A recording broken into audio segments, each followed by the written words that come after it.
माँ अपने बच्चों का जितना ध्यान रख सकती है दुनिया में उतना कोई भी ध्यान नहीं रख सकता। जब बचपन में हम छोटे होते थे तो 9 दिन के व्रत के बाद मम्मी हमेशा ही कहती थी, बेटा भारी चीज़ें मत खाना, व्रत के बाद कुछ हल्का खाना।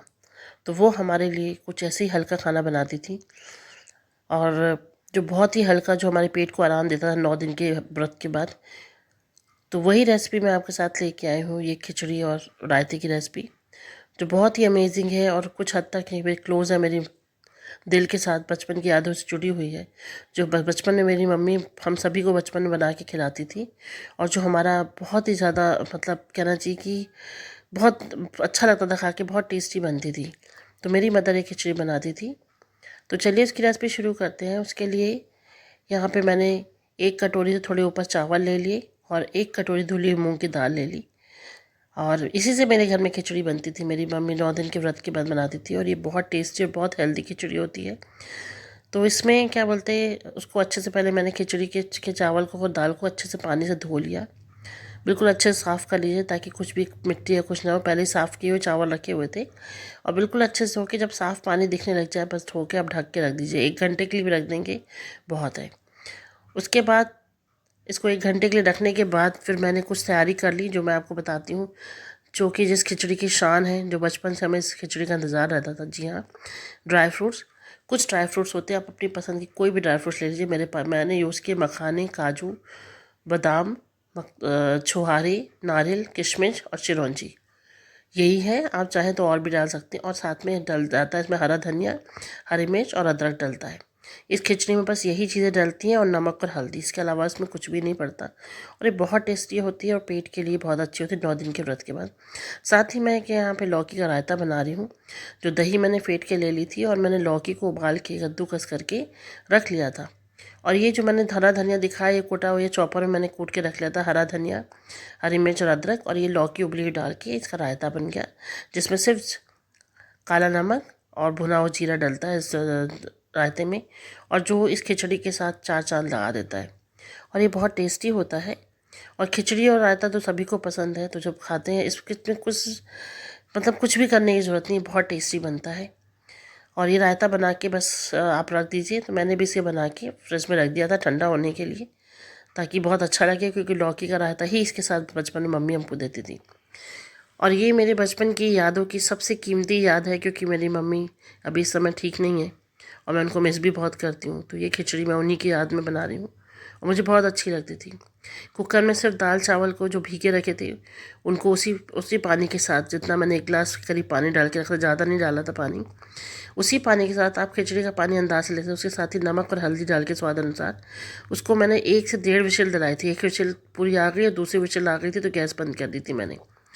ज़्यादा कुछ नहीं करना, सिर्फ इसमें लास्ट काम पकाने का ही होता है। मेरी माँ तो बचपन में खिचड़ी बड़े से पतीले में बनाती थी पूरे परिवार के लिए, क्योंकि दादा दादी, चाचा चाची सब सब इकट्ठे रहते थे। तो बड़े से बर्तन में खिचड़ी बनती थी हमारे यहाँ। यहाँ तो मैं कुकर में 3 लोगों के लिए ही बना रही हूँ, तो ये तो जल्दी बनेगी। वो बड़े से पतीले में दाल चावल पकता था, फिर उसमें सारे ड्राई फ्रूट्स डलते थे। बट यहाँ पे तो थोड़ी सी बन रही है, तो मैंने पतीले में जो गैस पे चढ़ा दिया है, उसके में मैंने घी डाला। घी में मैंने जीरा और राई डाला, वो भी जीरा राई डालती थी, जीरा राई डाला। और साथ में जो हरा मिर्च, हरा धनिया, अदरक का जो मैंने चॉपर में चॉप करके रखा था, वो 3 बड़े चम्मच डाल दिए। वो अब वो 3 बड़े चम्मच भर के डाले। और जो मैंने मखा ड्राई फ्रूट थे, उनको भी हल्का सा चॉप कर लिया था मैंने, वो ड्राई फ्रूट्स भी इसमें डाल दिए। बस के आपस में इनको अच्छे से हिलाइए, इनको आपस में मिलाइए सारी चीज़ अच्छे से। खिचड़ी के चावल तो पहले से तैयार रखे हुए हैं, और मैंने एक केटल में पानी बहुत अच्छे से बॉईल करके रख लिया था। तो बस हल्का सा नमक और डाला, नमक ज़्यादा नहीं डाला मैंने। और उसके बाद मैंने गर्म पानी डाल के खिचड़ी को बस अच्छे से थोड़ा सा उबाला दिया, और ये खिचड़ी तैयार हो गई। और ये खिचड़ी बहुत जल्दी बन जाती है अगर हम इस तरह से बनाएं। छोटे में तो मम्मी बड़े पतीले में एक पहले दाल चावल बनाती थी, पकाती थी, फिर जब अलग से छोटे पैन में तड़का लगा के ड्राई फ्रूट्स मिलाती थी। यहाँ मैंने जब उल्टा ही किया। तो आप भी इस तरह से बनाइए, और एक बार ज़रूर बना के देखिएगा, ये बहुत अच्छी खिचड़ी बनती है। मुझे नहीं लगता कि आपने कहीं ये खिचड़ी खाई होगी, क्योंकि ये एक किसी आश्रम में मेरे दादाजी जहाँ जाते थे, वहाँ पे ये पूजा के बाद खिलाई जाती थी। तो ये खिचड़ी हमारी मेरे मायके में एक ट्रेडिशन है कि नवरात्रों के बाद यही खिचड़ी बनती है। पूड़ी हलवा तो बनता है, लेकिन जो व्रत रखते हैं उनको यही खिचड़ी खाने दी जाती है, ताकि उनका पेट हल्का रहे, उन्हें किसी प्रकार की प्रॉब्लम ना हो, और ताकि 9 दिन के बाद पेट पे कोई बर्डन ना पड़े। तो ये बहुत हल्की होती है खाने में और बहुत टेस्टी होती है। और मेरी माँ के हाथ के जितने भी खाने की तारीफ़ करूँ कम है। हर माँ होती है अपने बच्चे के लिए अच्छा खाना बनाती है, तो ये खिचड़ी उन्हीं में से एक है, इसलिए मैंने रेसिपी आपके साथ शेयर की। और आपको अगर मेरी रेसिपीज़ अच्छी लगती हैं तो प्लीज़ मेरे चैनल को लाइक कीजिए, सब्सक्राइब कीजिए और मेरी रेसिपी के लिए बेल आइकन प्रेस कीजिए, ताकि आपको नई रेसिपी मिल सके। और ज़रूर मेरी रेसिपीज़ को ट्राई कीजिए, क्योंकि वो सभी यूनिक रेसिपीज़ होती हैं। आपने अपने तरीके से बनाई होंगी या किसी और के देख के भी, इन्हें भी ट्राई करके देखिए। बहुत अच्छी रेसिपी है, आप खाएंगे आपको बहुत अच्छा लगेगा। और ये बहुत टेस्टी और हेल्दी खिचड़ी है, ये आप किसी भी टाइम खा सकते हैं। और फुल मील है, इसमें सारे ड्राई फ्रूट्स हैं, सारी चीज़ें हैं, प्रोटीन कैल्शियम सारा कुछ मिला हुआ है। तो ज़रूर बनाइए इस खिचड़ी को और फैमिली को खिलाइए।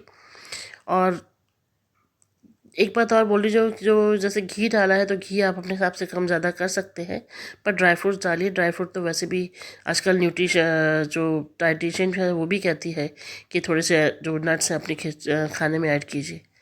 तो ये खिचड़ी बनाइए, सबको खिलाइए, बहुत टेस्टी खिचड़ी बनती है। और बहुत छोटी सी रेसिपी थी, लेकिन मैंने कहा मैं शेयर करूं, बहुत टाइम से सोच रही थी। तो नवरात्रे आए तो इस साल के नवरात्रे, तो मैंने कहा चलो शेयर करती हूँ। और आप भी खाइए, घर में सबको खिलाइए। और thank you so much for watching my channel, and thank you, bye bye, take care.